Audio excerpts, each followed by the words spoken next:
Get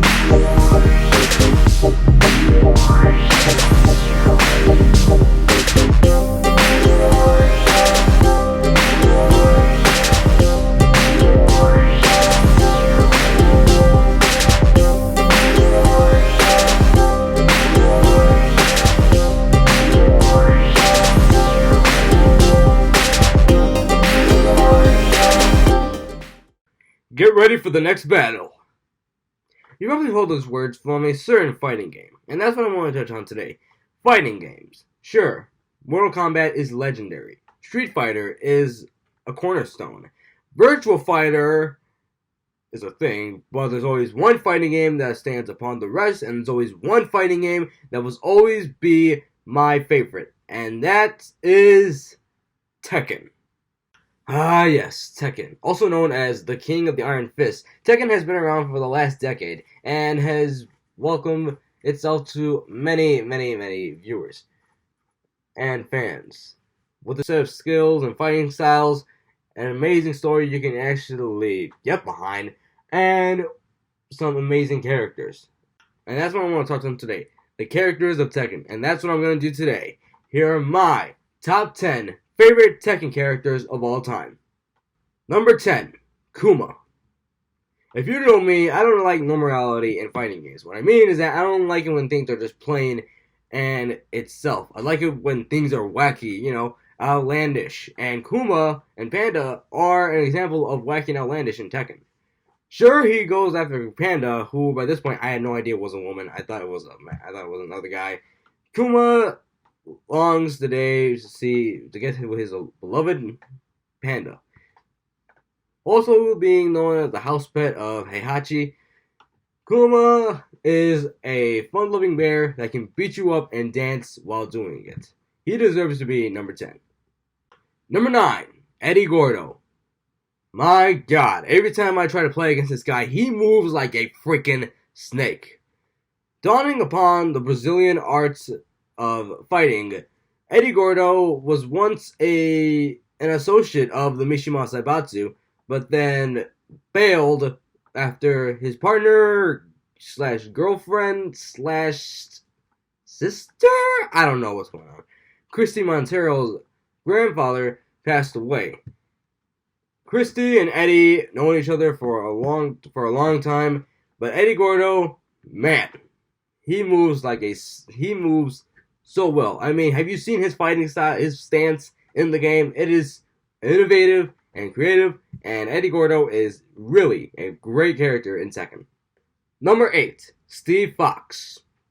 Steve Fox has to be one of the hardest hitting guys I've ever played against in Tekken. He is probably one of the hardest guys to beat, actually. Steve Fox was a world-renowned boxer, which we also found out in Tekken Tag Tournament 2, he was actually part of the G Corporation's lab experiments. And he was one of the survivors. And there's even stories, which we found out in Tekken 7, that Nina Williams might be Steve Fox's mother. But other than his little background story, Steve Fox is cool. He's from England, and every time someone's from England, it's awesome. And he's a boxer. I mean, what more can you ask? Number 7, Yoshimitsu. I have no idea what Yoshimitsu is. I mean, he's gone through so many transformations over the games. I don't really know what he is. Is he a robot? Is he a ninja? A zombie? An octopus? A skeleton? Like, he is all over the place. This is all over the place, especially for Tekken. But other than that, Yoshimitsu, who travels from the Manji clan, I think it is, are like a group of mercenaries who fight the man and fight for the good. Yoshimitsu is innovative. I mean, he's like an enigma. He's like kind of Jeff Hardy, He's like Jeff Hardy / Shinsuke Nakamura. That's what Yoshimitsu is. He's weird. He's got that mode, that mood that he's like out of this world. And that's what made Yoshimitsu a very, very memorable character for me. Number 6, Heihachi Mishima. Of course, you can't have Tekken without the granddaddy of them all. Well, grandson, never mind. Heihachi Mishima, who is a world-renowned fighter around the Tekken. He's a mainstay in the Tekken series. Sure, he might be kind of a jerk, but he shows up literally every game, and apparently he's immortal because he can never die. Well, unless up to Tekken 7. In Tekken 2, in Tekken 1, he was thrown off a cliff. He came back the next game. In Tekken 5, he was blown up by a bunch of robots. He came back the next game. But lately in Tekken 7, I think he's actually dead because he fell into a pit of lava. So, yeah. But other than that, Heihachi is a memorable character, he's a funny character, and he's a great fighter. Obviously, there isn't Tekken without Heihachi. Number 5, Kazuya Mishima. Of course, we can't have Joker without Batman. We can't have Darth Vader without Luke Skywalker. We can't have Eggman without Sonic. And we can't have Heihachi versus Kazuya. Kazuya, who is actually the son of Heihachi, I feel so bad for him because his childhood, his upbringing is very, very sad. Apparently, Heihachi threw Kazuya off a cliff because Heihachi thought that he might have inherited demon powers from his mother. Which means, like, if he... Okay, like, he did it. If Kazuya survived, then he had the double gene. But if he didn't, then he wouldn't. But Kazuya is the personification of anti-hero. Like, he is evil. He killed his own father. He's tried multiple times to kill his own father. Well, depending on what's happened to him, I don't blame him. But I mean, dude, calm down. As we saw in Tekken 7, his true devil form is got to be one of the most amazing. Kazuya is the personification of an anti-hero, and that's what makes him so interesting. Number 4, Raven. Sure, he might look like Wesley Snipes, but Raven, who debuted in Tekken 5, uttered those infamous 4 words, Heihachi Mishima is dead. Why does everybody keep saying he eats? Why does everybody keep saying that Heihachi Mishima eats bread? He didn't say that. You can literally hear dead. Anyway, Raven, who is a ninja in Tekken, fights alongside Yoshimitsu, kind of in a comedic way. They were even a pair in Street Fighter Cross Tekken. It's amazing how like a number 3 fighting game like Tekken crossed over with one of the highest grossing fighting games of all time, Street Fighter. Other than that, Raven is so awesome. He'll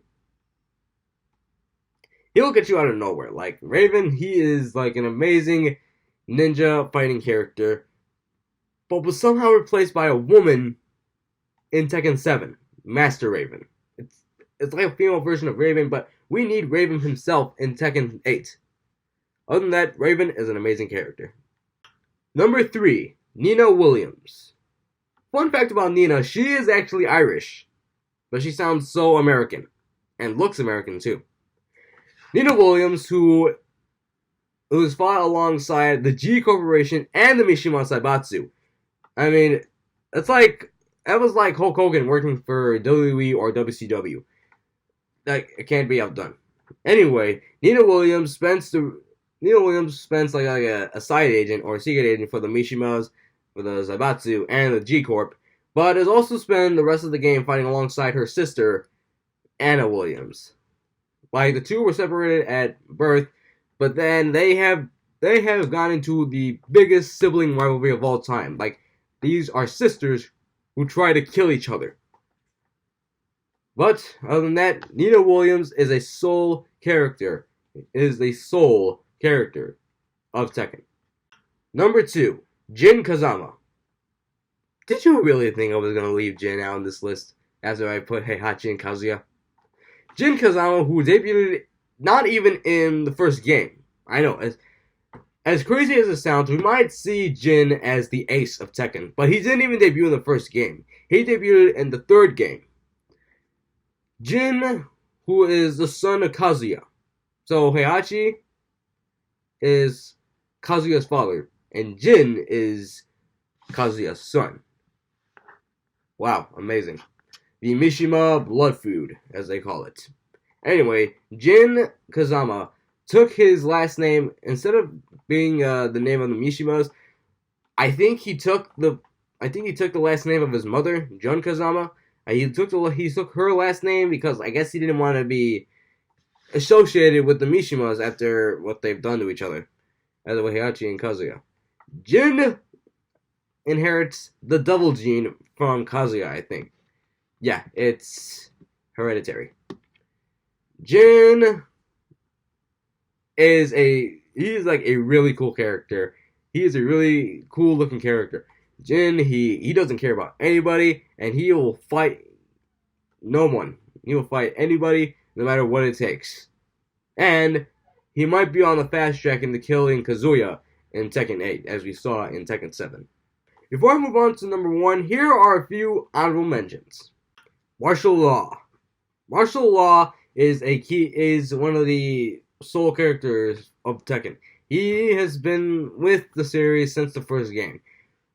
Martial Law, who spends most of his time looking after his son Forrest, but is also gets into many hijinks, and is actually the comic relief along with Paul Phoenix. But he is a Bruce Lee type character, and how can you hate him for that? Feng Wei.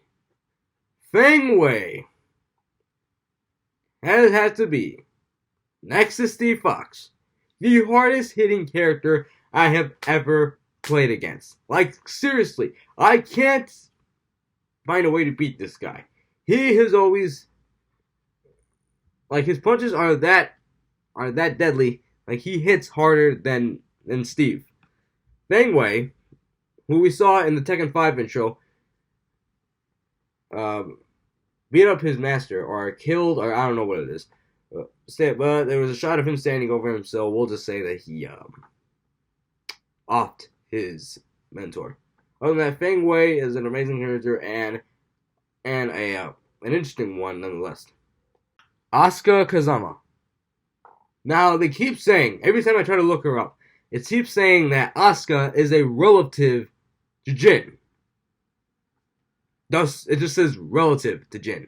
It doesn't say if she's a sister or a cousin or a niece and nephew. I don't know. But other than that, Asuka Kazama is amazing nonetheless. Like, she is an amazing character to play as. Although she spends her time fighting with her rival Lily Rookman, I don't know how to pronounce her last name. She is an amazing character. Brian Fury. Apart from the craziness and blowing up planes and his attitude, Brian Fury is everything that heel Dean Ambrose should have been. Brian Fury, who was in a lab experiment from Dr. Boskanovich. I guess he's a zombie because he does look a little greenish. But Brian Fury, he is a crazy character to play with. He's like a lunatic. He spends his time fighting in wars and throwing large sheets of metal at helicopters. That is why Brian, and his craziness and his attitude, Brian Fury is an amazing character for me. Sergei Dragunov. Dragunov barely has any dialogue in the Tekken series. Debuting in Tekken 5. Tekken 5, not Tekken 5 Dark Resurrection. That's not canon. None of those side games are canon. Fated Retribution, Bloodline Rebellion, Dark Resurrection, nothing!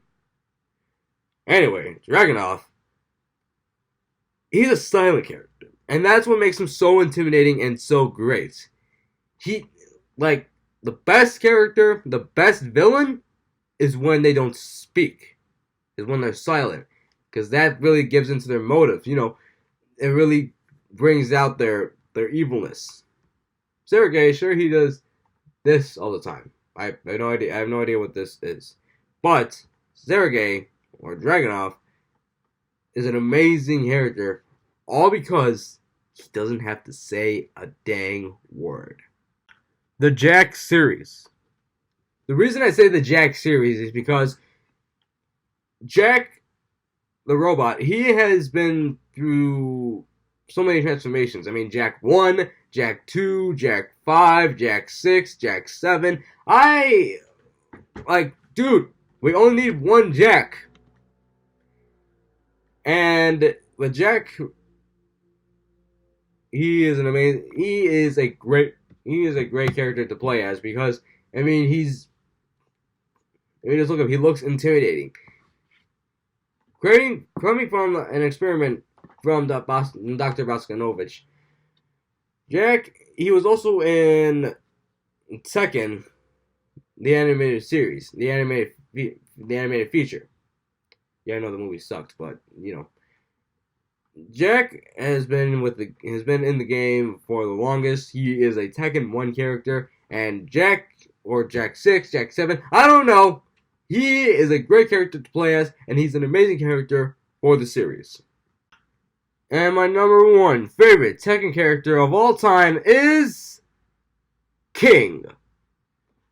Yeah, I know, it's kind of a cop-out because I am a wrestling fan, and King is definitely a wrestler, but just hear me out.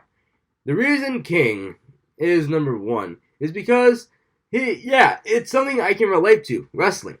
But it's not just the wrestling part. I mean, the way he looks is innovative and creative and awesome. Although, I don't know why he roars like an actual lion, despite the Jaguar being a mask. Same goes for Armor King. Anyway, like I said, Armor King was King's rival throughout his entire career. And King, he actually was an orphan and decided to start an orphanage by becoming a wrestler. But one of the orphans die, and King thinks it's his fault, and he starts going into a drunken, depressive state. But it was Armor King who decided to get him out of that state. Armor King would become King's Murdoch until that Armor King died. And in Tekken 6, King made a shocking discovery that there were actually 2 Armor Kings. Like I said when I was talking about Murdoch and the Honorable Mentions, the Murdoch killed Armor King's brother. And the Armor King that we saw in Tekken 6, that was the one who was going to get his revenge on Murdoch. Other than that, an impressive attire, something that I am relative to, and one of the coolest characters and one of the most underrated characters in the Tekken series, proves that why King is my number 1 favorite Tekken character of all time.